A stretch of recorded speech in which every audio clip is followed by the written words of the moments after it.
로빈 후드의 마을 노팅엄입니다.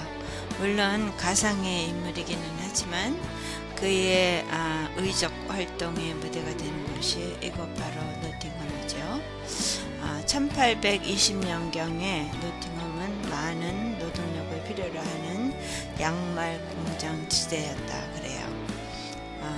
노동 환경이나 임금이 아주 빈약했던 만큼 빠른 속도로 슬럼가가 되어가고 있었죠. 이것이 윌리엄 부스 생가이자 박물관입니다. 윌리엄 부스 목사님은 그의 아내 캐터린 부스와 함께 구세군 교회를 창립한 분이지요.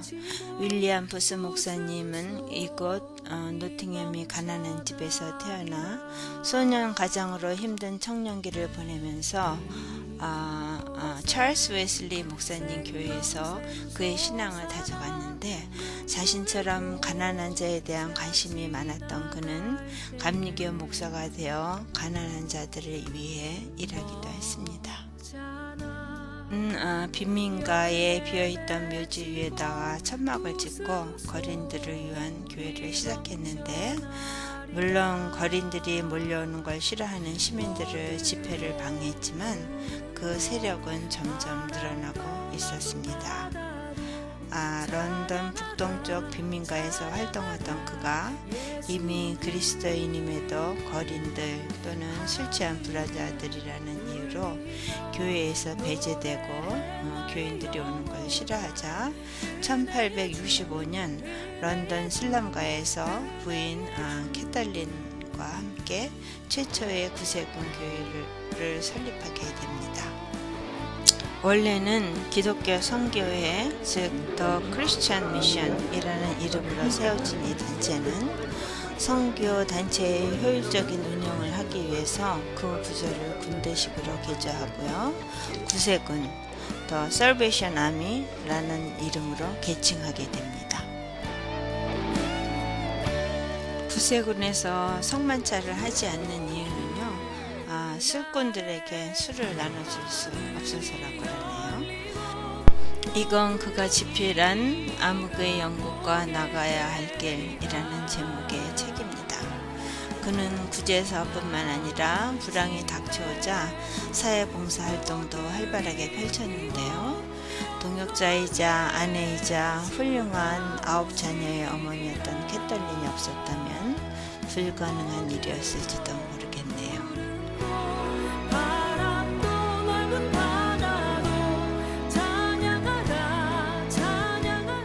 구세군의 활약은 지금도 세계 각국에서 활발하게 이어지고 있음을 볼 수 있습니다.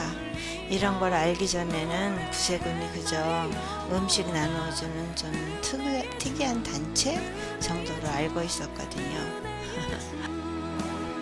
사회 구원 없는 영혼 구원은 비성수적이라고 믿었던 그는 가난하고 소외된 자들에게 사랑을 설교하고 사랑을 실천한 진정한 예수님의 사도였네요.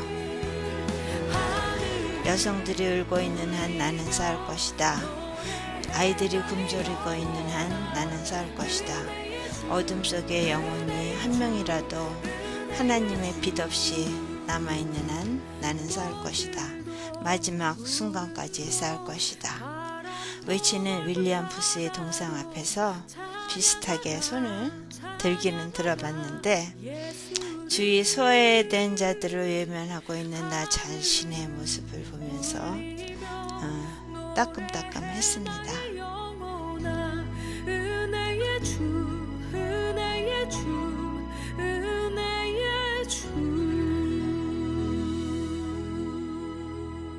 들에 의해서 시작이 된 게 침례교의 역사다, 이렇게 보시면 되고, 그렇기 때문에 미국에 왜 남침례교회가 제일 크겠어요? 왜 크겠어요?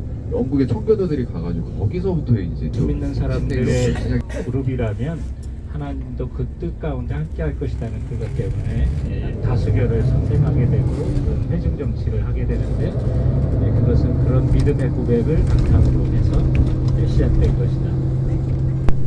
침례교회 목사이자 현대 선교의 아버지 윌리엄 캐리의 고향 노스 햄턴에 왔습니다.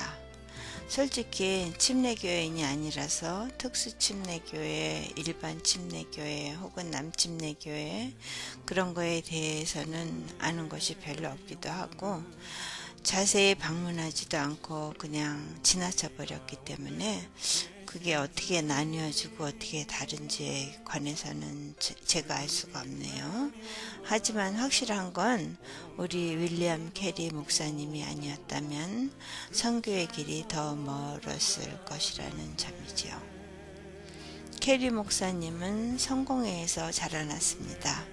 어렸을 적에 그는 종교보다는 자연과학이나 식물학에 관심이 많아 들판에서 놀기를 좋아했고요. 또 그는 언어에 천재적인 소질을 가지고 있어서 스스로 라틴어를 배워서 가르치기도 했답니다.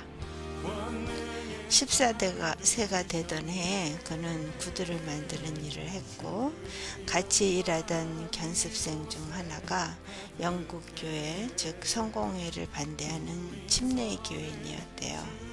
그는 그곳에서 은혜를 받고 성공회를 떠나 작은 회중교회로 형성하게 되고 스스로를 구두 수성공이라고 불렀던 캐리는 히브리어, 헬라어, 프랑스어 등등 여러 가지 말을 독학으로 공부했으며 독서를 즐기는 청년이었습니다. 캐리는 그때 당시에 새로 결성된 특정 침례교 지역교회에 참여하게 되고 1783년에 침례를 받고 2년 후에 이 마을의 교장으로 임명되고 침례교회 목사로서 섬기도록 초청받게 됩니다.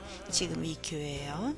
목회를 하면서부터 탐험가 제임스 쿡의 일기를 읽고 전 세계에 기독교 복음을 전파한 일에 관심을 갖게 됩니다. 선교는 나중에 지상명령이라는 점을 강조하면서 선교 선언문을 출판하게 되죠.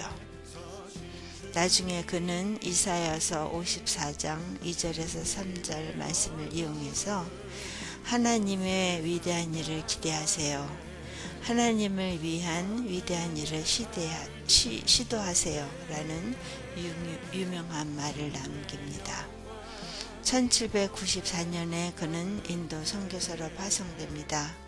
공장에 취직하여 자비량으로 선교하게 되는데 순간순간마다 어려움에 부딪혀야 했던 것은 미로 짐작할 수 있는 부분이기도 합니다.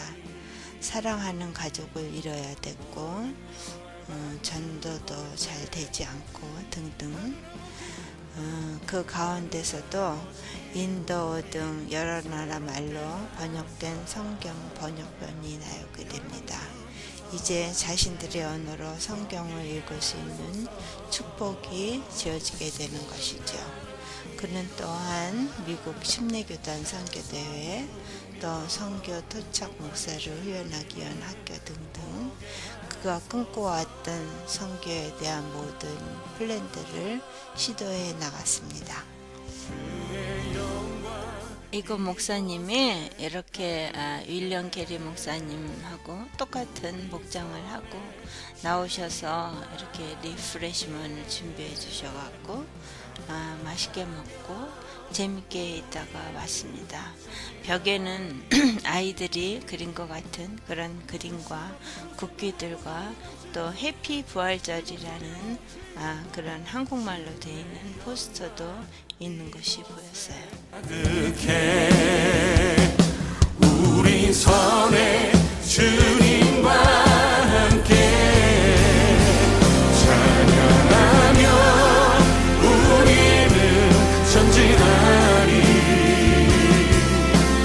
모든 열방 주 볼 때까지 찬양하며 우리는 전진하리. 모든 열방 주 볼 때까지. 천천히 힘들었네. 아니 잊어버렸어. 뭐 하려고 그러지?